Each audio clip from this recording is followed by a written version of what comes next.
vamos começar o nosso encontro semanal, como de praxe,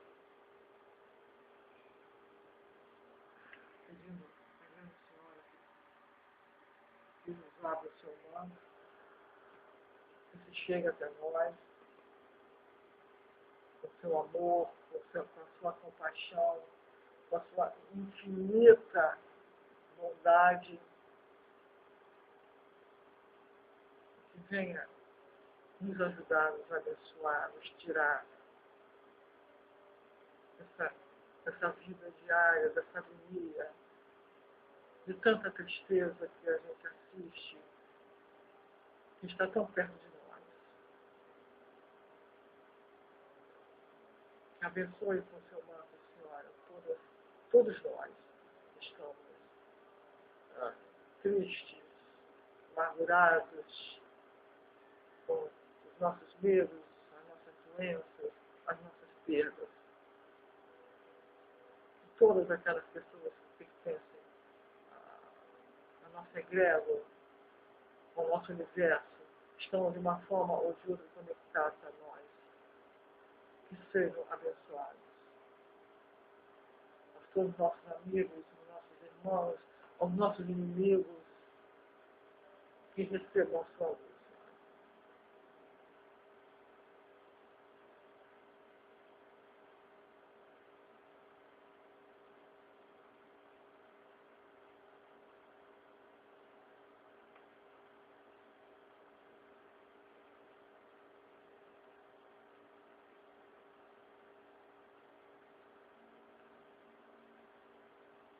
A Catarina havia me pedido que eu não interrompesse, que eu desse continuidade aos nossos encontros, para que não fosse interrompido uma sucessão de encontros e que pessoas iriam comparecer, que viriam até aqui. Ela não queria que interrompesse, que fosse interrompido.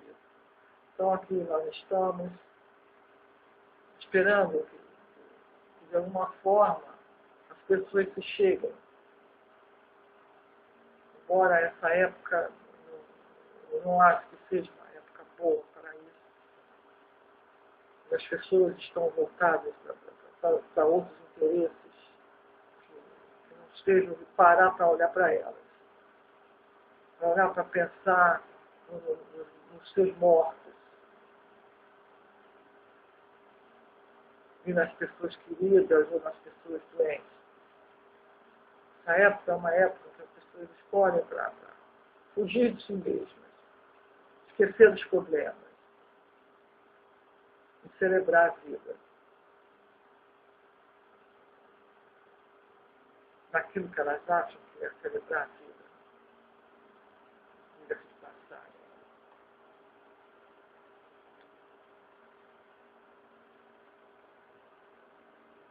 Pouco antes de nós começarmos, eu vi muito rapidamente a imagem de um amigo que eu não sabia que tinha morrido, né? Eu não sei se ele morreu. Eu vi muito rapidamente, fiquei surpresa e chocada. Nós falamos dele na semana passada e hoje eu estava sentada. Não sei se ele morreu ou não, mas eu ouvi muito rapidamente. Eu vi. Então eu tentei chamá-lo, eu tentei perguntar por ele, mas eu não obtive resposta. Então eu deixo aqui na mesa esse recado. Se alguém, por favor, me traga alguma informação se ele realmente fez a passagem dele. Ou está para fazer a passagem dele. Pode ser isso também. Ele é uma pessoa muito querida e que me ajudou muito. Meu grande mestre durante curto período de tempo, mas foi graças a ele que eu consegui obter muita informação. Todas as informações que ele trouxe foram fantásticas e que moldaram a minha vida de lá para frente. Então eu estou ainda meio chocada com isso. Então, eu peço a vocês, meus caros irmãos, se puderem me trazer alguma informação, até você mesma, Catarina, ou Catarina, desculpa, Catarina, por favor.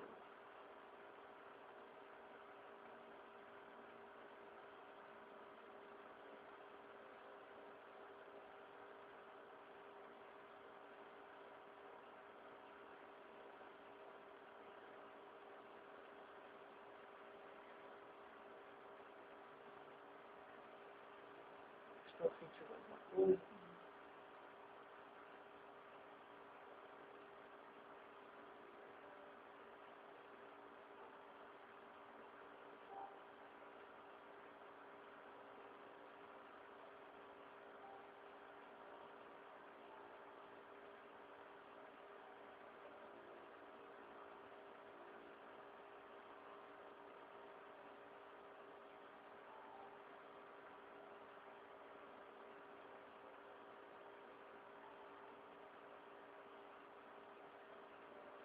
Parece que o Estado está sofrendo.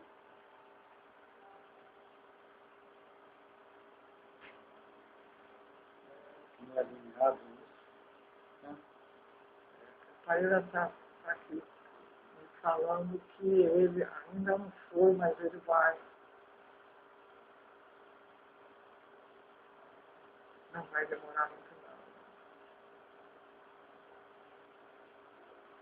não. Não conheci o Estado, mas eu, só de pensar nele está me dando uma agonia, uma aperto no coração, ele está assim.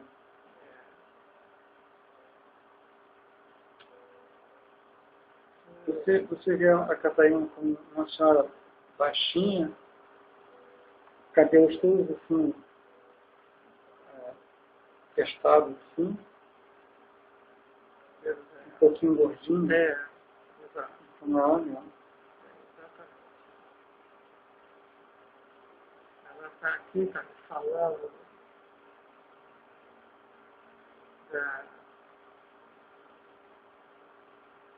egrégora de cada um. Ela está me dizendo que nós, cada um com a sua egrégora individual, somos conectados como uma rede, como uma teia de aranha, a egrégora, a célula familiar, e também conectados não só a essa célula familiar, mas a um padrão de pessoas relacionadas a essa célula, não necessariamente descendência ou ascendência biológica, né? Não são parentes, mas são pessoas que vibram o mesmo padrão. E isso gira como se fosse uma elipse. Então nós nos conectamos com os vivos e os mortos ao longo de nossas vidas, ao longo de nossas vidas, fazendo esse tipo de conexão. Então, de fato, as pessoas elas não vão embora, elas estão de uma forma ou de outra ligadas a nós, eternamente ligadas a nós. E quando nós nos formos, nós vamos continuar ligados a essa teia.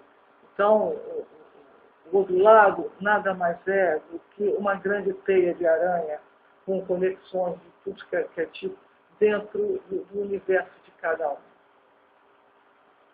E assim por diante, girando como uma elipse.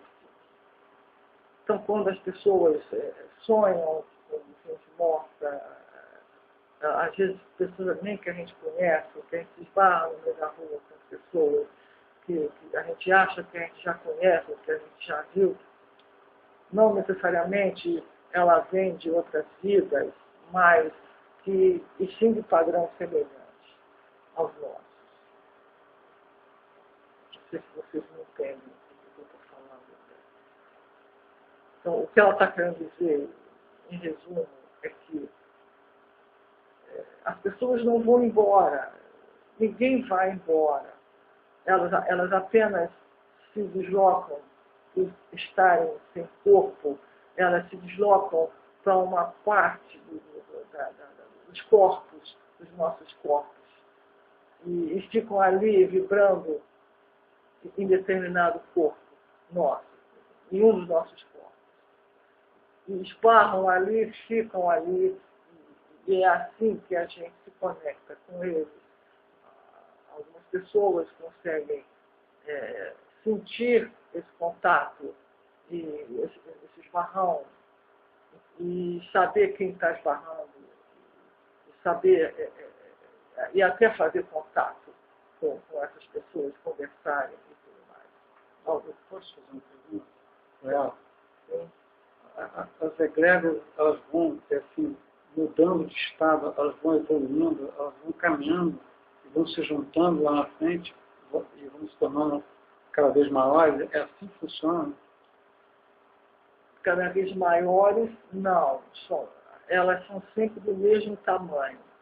Você não agrega pessoas a essa egrégora. Elas são sempre as mesmas pessoas, variando de posição. Algumas vão chegar mais perto, outras vão se distanciar, elas apenas mudam de posição. Então, a cada encarnação, você se desloca para um outro lugar, mas dentro do mesmo universo. Dentro de uma egrégora, então, pode ter várias famílias. Exato. Você pega, por exemplo, aquilo que nós conhecemos, um mapa astrológico, e o que você faz? Você muda apenas de casas, mas você está ali dentro. Você não sai dali. Então, você imagina pessoas fazendo esse movimento ali dentro. E essas pessoas pertencentes ao seu universo particular. Por exemplo, nós fazemos parte de um mesmo universo. Não somos biologicamente aparentados, mas pertencemos ao mesmo universo. Então, o que nós fazemos ao longo da vida? Das vidas, nós apenas nos reposicionamos de acordo com as nossas necessidades. Nós estamos num lugar, daqui a pouco nós vamos para outro lugar, e assim, mas os lugares, eles pertencem previamente estipulados ao mesmo universo.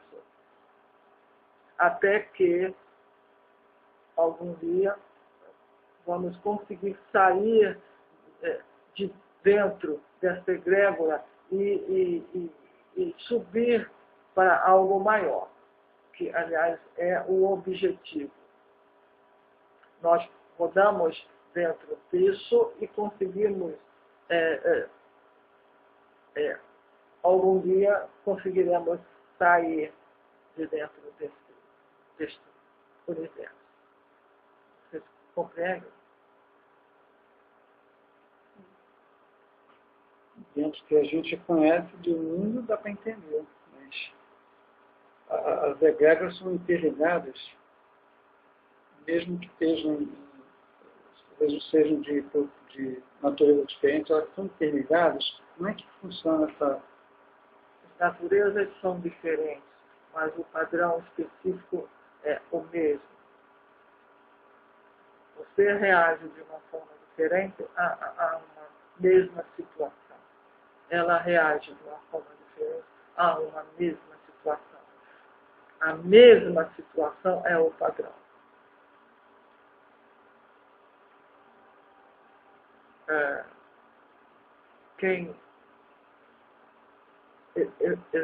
Existiu um padre beneditino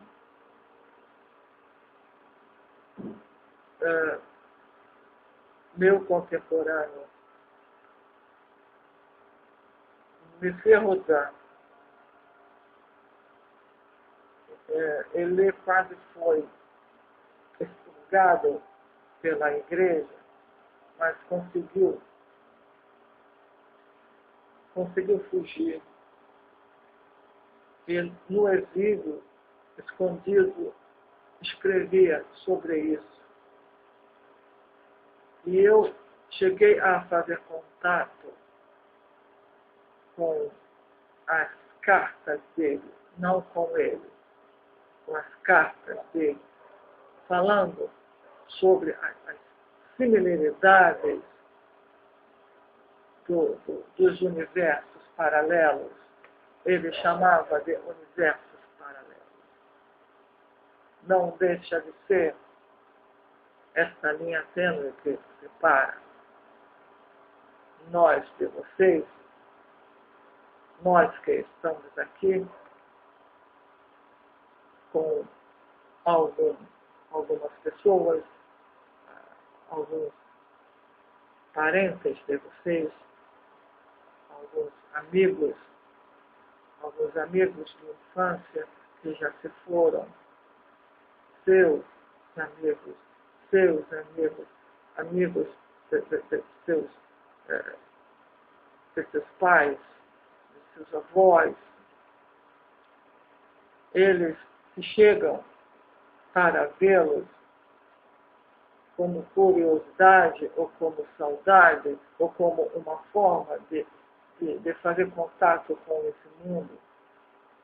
Essas pessoas que vocês, em consciência, não conhecem, mas subconsciência vocês conhecem, vocês não lembram, mas são pessoas que fizeram parte da vida de vocês, não só dessa, mas de vidas anteriores, e que se chegam e esbarram, e que fazem parte desse universo dinâmico. Eles não crescem, mas eles se solidificam e se alternam. Este padre beneditino que está encarnado, ele está encarnado e que escreveu sobre isso e que vocês podem custar até a crer, mas Monsieur Rodin, que fugiu da igreja, em 1434, e que se escondeu, em princípio, na Suíça, se tornou um eremita,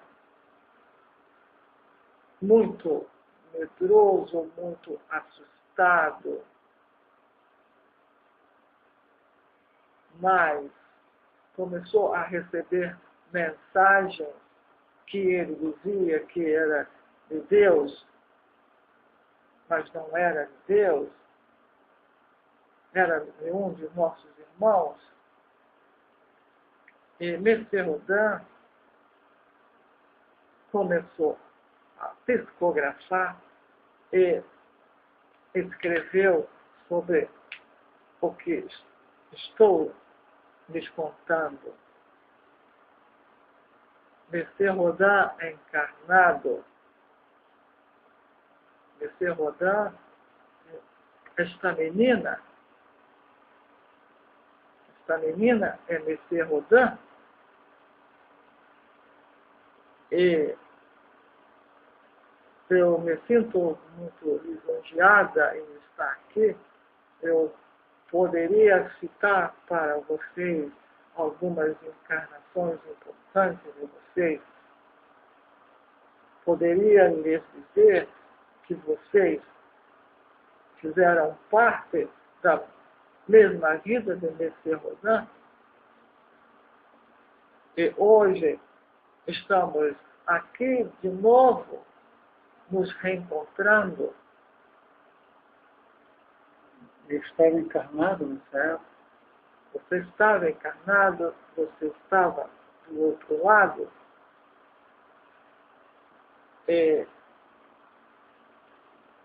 Mas houve um momento em que vocês se esbarraram dentro da mesma igreja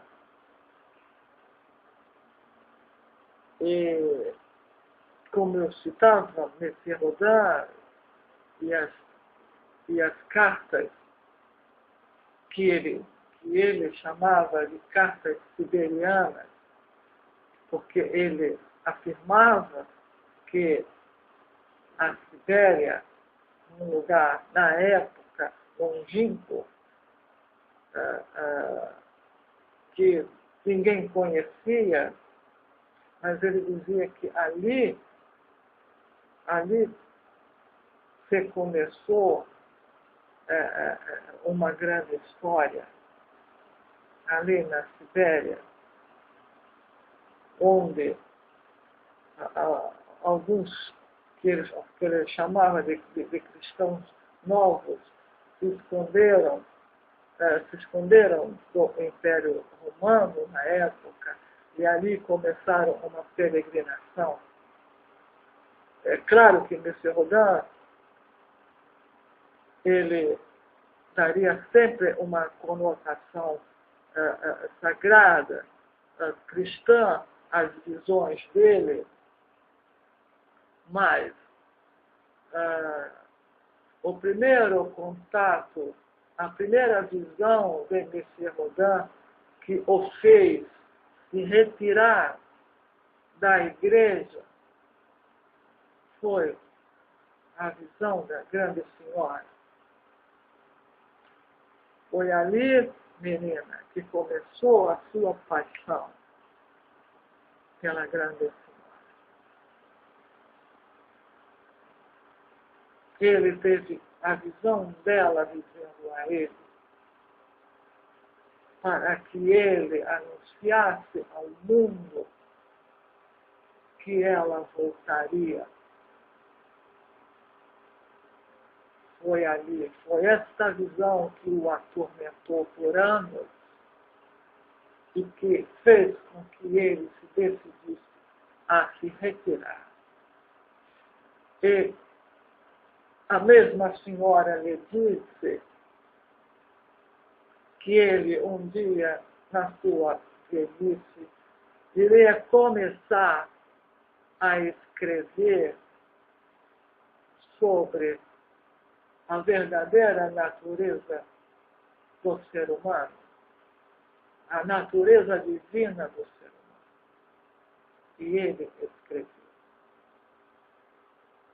cartas que se perderam no tempo. Eu cheguei a ler algumas. Ele escrevia cartas e custou muito a enviá-las. Então começou muito devagarinho a mandá-las para alguns soberanos na época. Meu pai as recebeu e eu as li através do meu pai. Não li todas, li algumas. Era um senhor atormentado, como essa menina ainda é, como todos nós ainda somos. Mas ele nunca perdeu a paixão que ele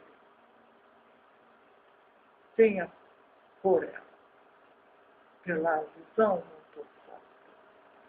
Ela apareceu apenas uma vez para ele e foi o suficiente.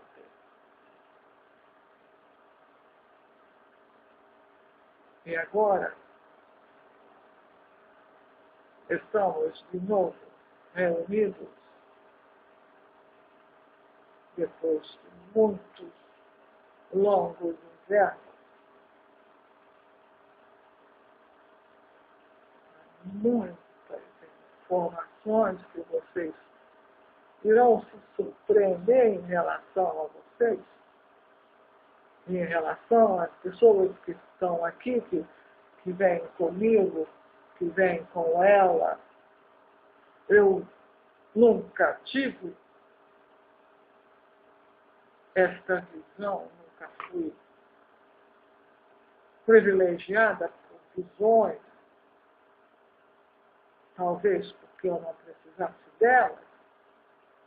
Eu sempre acreditei nela e ainda acredito e trabalho para ela, por ela, para que possamos um dia ter uma vida digna em nossos corpos, em nome dela. Como eu já disse a vocês, não sou uma pessoa religiosa, nunca fui, mas isto não é um caso de religião. Nesse rodão que eu tive,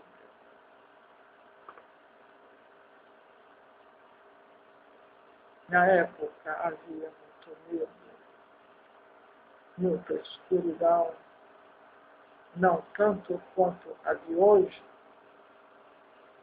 Hoje está muito ruim, mas na época havia muita escuridão, muito medo.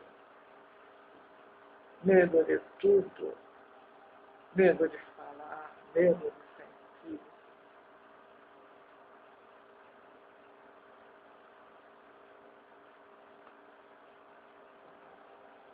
As pessoas que estão aqui presentes e beneficiadas por tudo o que se diz, por tudo o que se pede, por eles, para eles, fazem parte de uma forma ou de outra do universo de alguém. Quando abrimos a porta para recebê-los, entramos em contato com outros universos. E este tipo de coisa tem um grande significado. Um grande significado. Fazer contato com o universo de outras pessoas, porque dentro deste mundo de escuridão só conseguimos fazer contato com o nosso próprio universo. Mas à medida em que se abrem as portas, conseguimos contato com o universo de terceiros, e este universo de terceiros, quando se abre para nós, primeiro teria que ser os sem corpos, para que possamos depois fazer contato com os corpos. Vocês compreendem?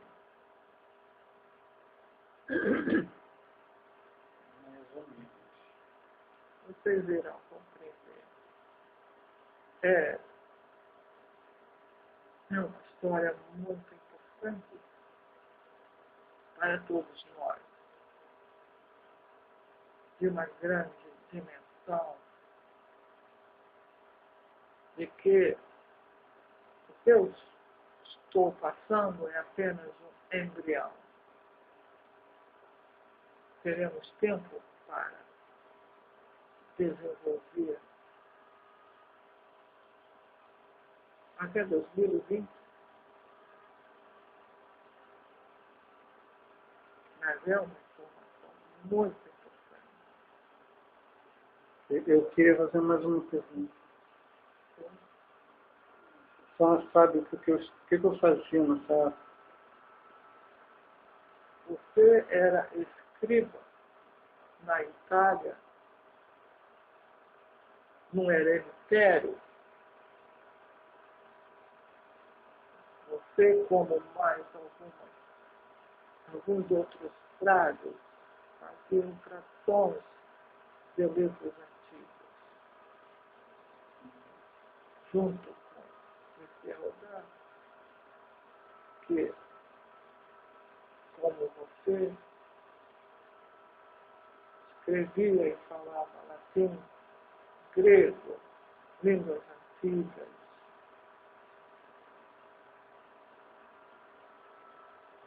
No eremitério, no nosso monasterio,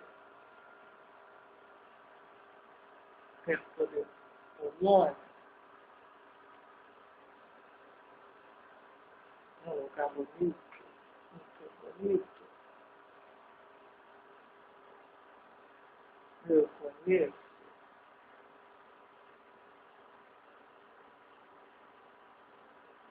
Você tem uma grande ligação com a igreja, muitas e muitas vidas. A menina, no entanto, mas nesse Rodin foi um passo muito importante para o que viria depois, porque foi ali, pela primeira vez, que a menina fez contato com ela e ficou marcado na visão de um velho escriba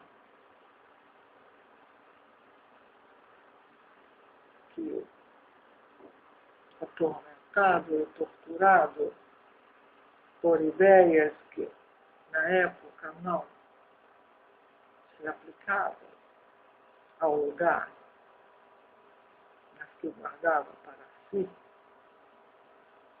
a visão o fez tomar decisões.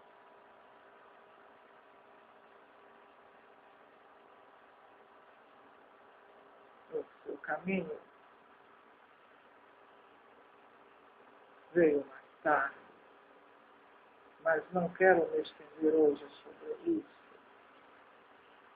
Apenas citei nesse lugar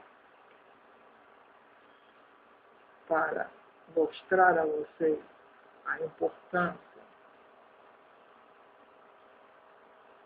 dos universos e dos padrões e desta rede, desta teia de aranha que vocês encontram em volta de vocês todo o tempo, que o movimento diário e sôfrego das pessoas impedem que vocês façam contato. As distrações. Esta mesa é uma forma de vocês fazerem contato com essas teias e iluminá-las, acendê-las e perceber que, de fato, aonde vocês estão, aqui, lá, onde vocês estão, rodando dentro desta teia com os seus personagens, os pais, que não vão largá-los, são muito próximos.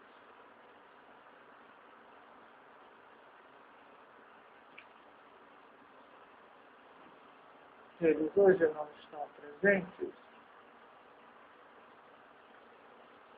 mas sempre estarão.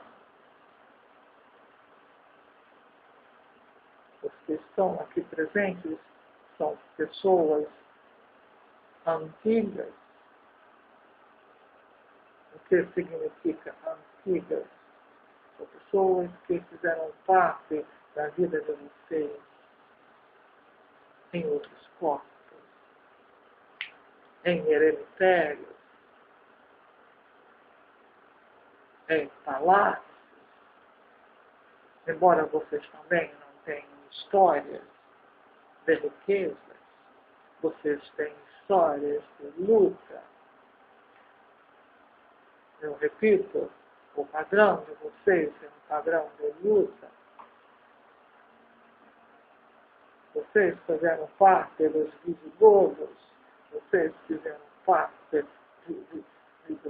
da luta pela independência da Escócia. Vocês fizeram parte sempre de rebeliões. Vocês são soldados dela. Sempre irão lutar contra o sistema estabelecido. Não importa o que arma vocês usarão, mas vocês fazem parte desta luta. Então não podem se posicionar dentro da sociedade de uma forma plena, com poderes. Jamais darão poderes para vocês. Jamais. Depois que Mr. Rodin teve a visão, ele enlouqueceu, ele passou a buscá-la freneticamente. E esta imagem de Mr. Rodin veio através de mais algumas encarnações com ela. Essa menina é uma menina atormentada que foge do seu passado, foge de tudo o que se relacione com as visões. Eu não vejo, eu não sinto. Mr. Rodin, de novo, ele viveu atormentado, querendo buscar de novo a imagem da santa, na qual ele dizia a santa. Ele esqueceu que ele não precisava buscá-la. Ela estava presente nele sempre.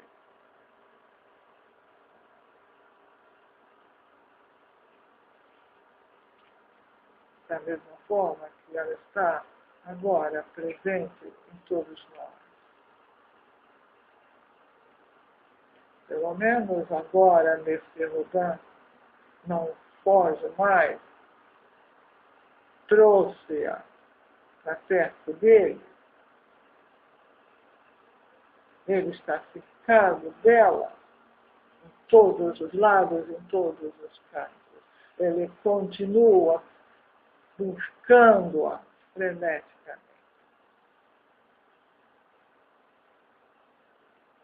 Não é verdade, menina?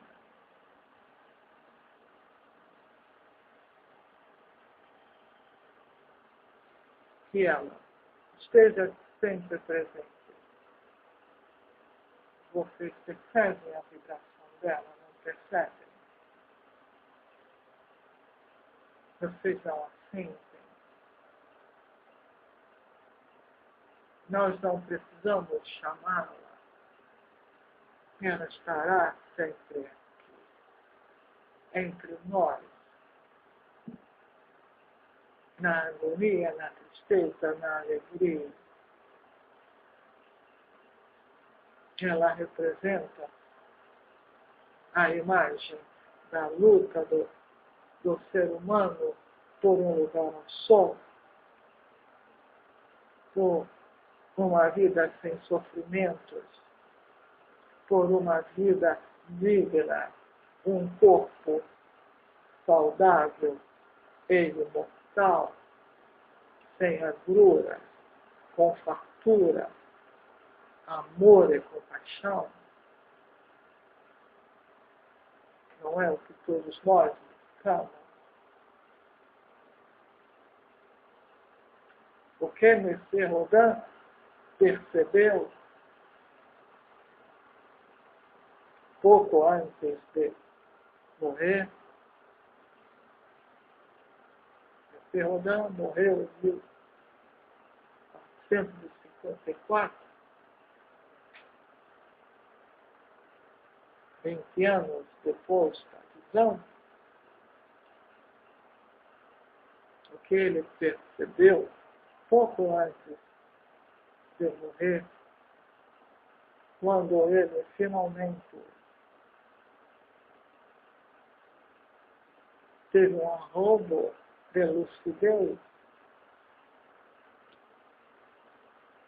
porque ele sabia, intuía que estaria sempre presente aonde ela estivesse. Esse arrobo de lucidez, esse arrobo de luz, lhe deu uma felicidade imensa. Ele sabia que ele sempre estaria presente onde ela estivesse.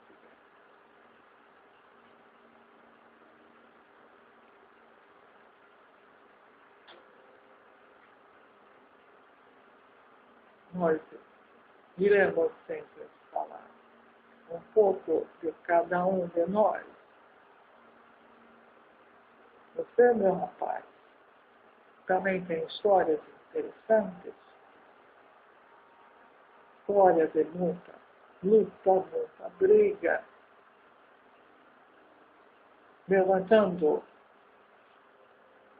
uma bandeira moura entre si,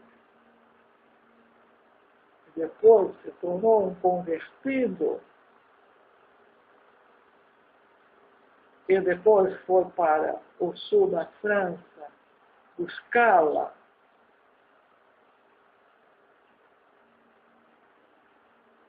Isto fica para a próxima semana. Se for possível, encontrarmos uma abertura para isso. Porque aqui os nossos amigos presentes estão nos dando. Eu, Catarina, Remédio,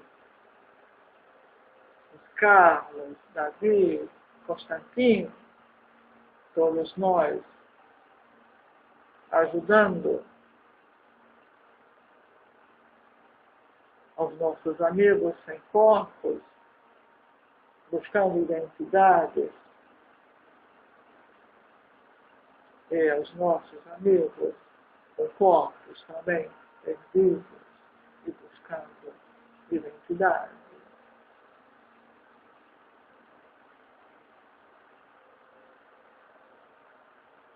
Que a grande Senhora nos abençoe.